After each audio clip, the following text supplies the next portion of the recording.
Tahukah kamu bahwa khamr, sesuatu yang disebut sebagai dosa besar, pernah halal?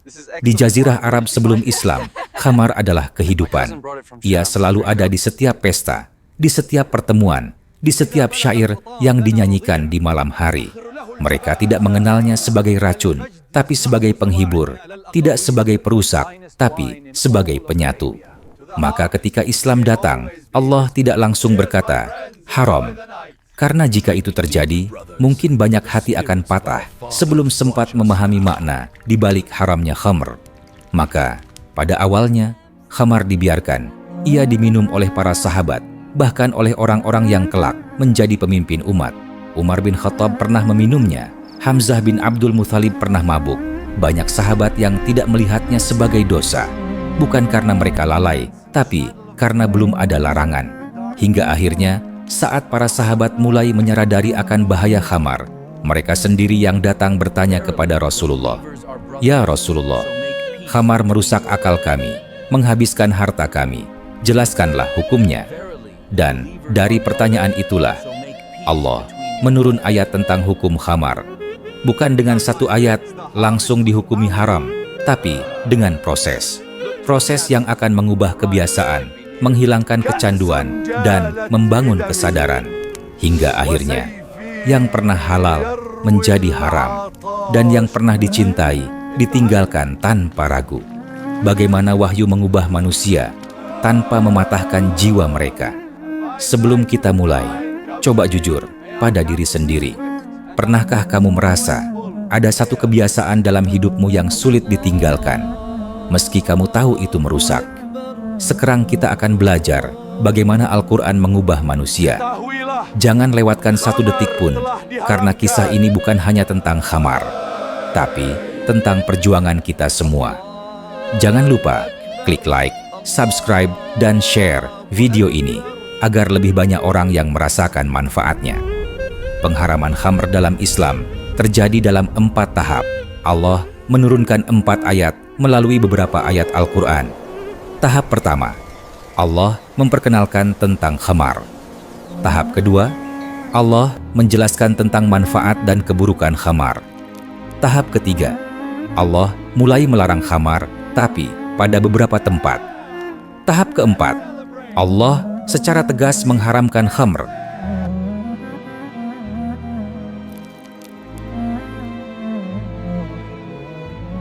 Ketika Allah berfirman di dalam Al-Quran surah An-Nahl ayat 67, "Wa min thamartin nakhili wal a'nab tatakhiduna minhu sakaran wa rizqan hasana." Artinya, dari buah kurma dan anggur, kamu membuat minuman yang memabukkan dan rezeki yang baik.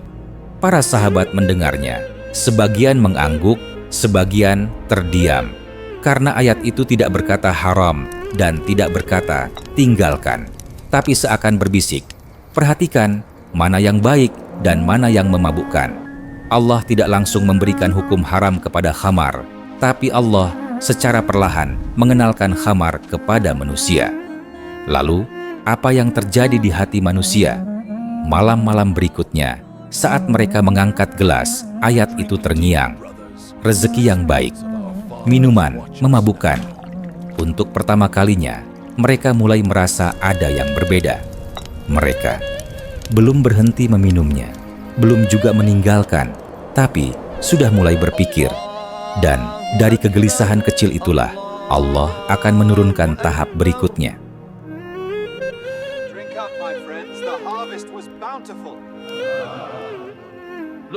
Hari-hari berlalu di Madinah, majelis masih ada, gelas masih beredar. Sejak ayat pertama turun, setiap tegukan terasa berbeda. Dulu, khamar adalah tawa. Sekarang, ia membawa pertanyaan. Suatu hari, Umar bin Khattab duduk gelisah. Ia memandang kota Madinah yang tenang, lalu berkata dalam hatinya, "Ya Allah, jelaskan kepada kami tentang khamar dengan penjelasan yang jelas."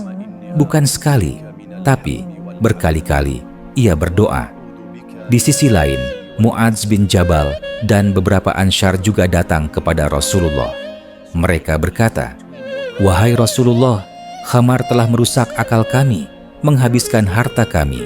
Mohon jelaskan hukumnya." Maka turunlah ayat selanjutnya. Allah berfirman di dalam surah Al-Baqarah ayat 219, Yas'alunaka 'anil khamri wal maisir, qul fihima ithmun kabirun wa manafi'u linnas wa ithmuhuma akbaru min naf'ihima. Artinya, mereka bertanya kepadamu tentang khamar dan judi. Katakanlah, pada keduanya terdapat dosa besar dan manfaat bagi manusia. Akan tetapi, dosa keduanya lebih besar daripada manfaatnya. Ketika ayat itu dibacakan, majelis menjadi sunyi, masih tidak ada kata haram dan tidak ada kata tinggalkan. Tapi ada satu kalimat yang mengguncang hati. Dosa keduanya lebih besar daripada manfaatnya. Para sahabat saling berpandangan. Sebagian berkata, tidak ada kebaikan dalam sesuatu yang dosanya lebih besar. Setelah ayat ini diturunkan, sahabat terbagi menjadi dua kelompok pemahaman yang berbeda. Sebagian meninggalkan meminum khamar dengan alasan, tidak ada alasan untuk kami melakukan hal yang terdapat dosa besar di dalamnya. Sebagian masih saja meminum khamar dengan alasan kami mengambil manfaatnya dan meninggalkan dosanya. Jika bahaya khamar mungkin, kita sudah banyak sekali mengetahuinya. Tapi pada ayat tersebut Allah berfirman bahwa ada manfaat dari khamar. Lalu apa saja sebenarnya manfaat khamar? Di atas Al-Qurtubi menjelaskan dalam tafsirnya terkait dengan manfaat dari khamar sebagai berikut. Adapun manfaat dari khamar adalah keuntungan dalam perdagangannya. Mereka mendapatkan khamar dari Syam dengan harga yang murah, kemudian dijual di Hijaz dengan mengambil untung. Mereka tidak melihat penarikan cukai garis miring pajak di sana, kemudian pembeli khamar membeli dengan harga mahal. Ini adalah pendapat paling sahih terkait manfaat dari khamar.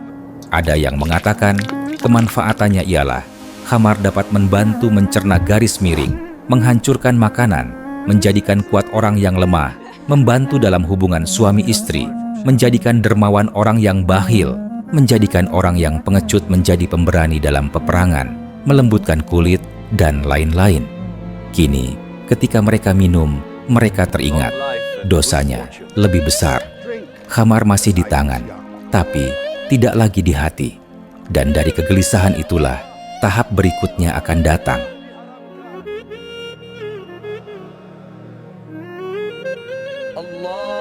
Malam itu, adzan maghrib baru saja berkumandang. Orang-orang bergegas ke masjid. Salah satunya adalah Abdurrahman bin Auf. Ia mengajak selompok orang untuk bergegas ke masjid. Tapi, di antara mereka, ada yang masih menyimpan sisa mabuk di dadanya. Orang itu berdiri di shaf paling depan dan ditunjuk menjadi imam. Tak ada yang tahu kalau ia baru saja meminum khamar. Ketika ia membaca Al-Quran, tapi lidahnya terpeleset. Ayat demi ayat tercampur, makna terbalik, kebenaran menjadi kebatilan. Pada saat itu dia membaca surah Al-Kafirun. Qul ya ayyuhal kafirun, a'budu ma ta'budun. Para sahabat terdiam, sang imam tidak membaca la a'budu pada ayat kedua, dan ini mengubah maknanya menjadi, wahai orang-orang kafir, aku akan menyembah apa yang kamu sembah. Makna menjadi terbalik, maknanya menjadi hancur, dan pada malam itu, ibadah telah ternodai oleh mabuk. Maka, turunlah ayat ketiga, Quran Surah An-Nisa. Ya ayyuhalladzina amanu, la taqrabu'us salata, wa antum sukara, hatta ta'lamu ma taqulun. Artinya, wahai orang-orang beriman, janganlah kalian mendekati salat ketika kalian dalam keadaan mabuk, sampai kalian mengerti apa yang kalian ucapkan. Lagi dan lagi, tidak disebut haram, tapi ada garis tegas. Salat dan mabuk tidak bisa bersatu. Sekarang, jika ingin minum, mereka harus menunggu jauh dari waktu salat. Namun, salat datang 5 kali sehari. Maka, waktu mabuk menyempit, kebiasaan mulai runtuh. Kini mereka tahu, khamar bukan sekadar minuman, ia penghalang antara hamba dan Tuhannya.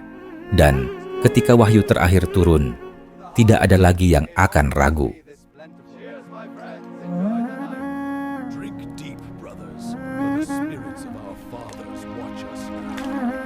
Pada hari yang cerah di Madinah, kaum Ansor berkumpul di suatu perjamuan, dan di antara orang-orang itu, ada Sa'ad bin Abi Waqqas. Seperti kebiasaan sebelumnya, Jika ada suatu perjamuan, maka khamar menjadi hidangan utamanya.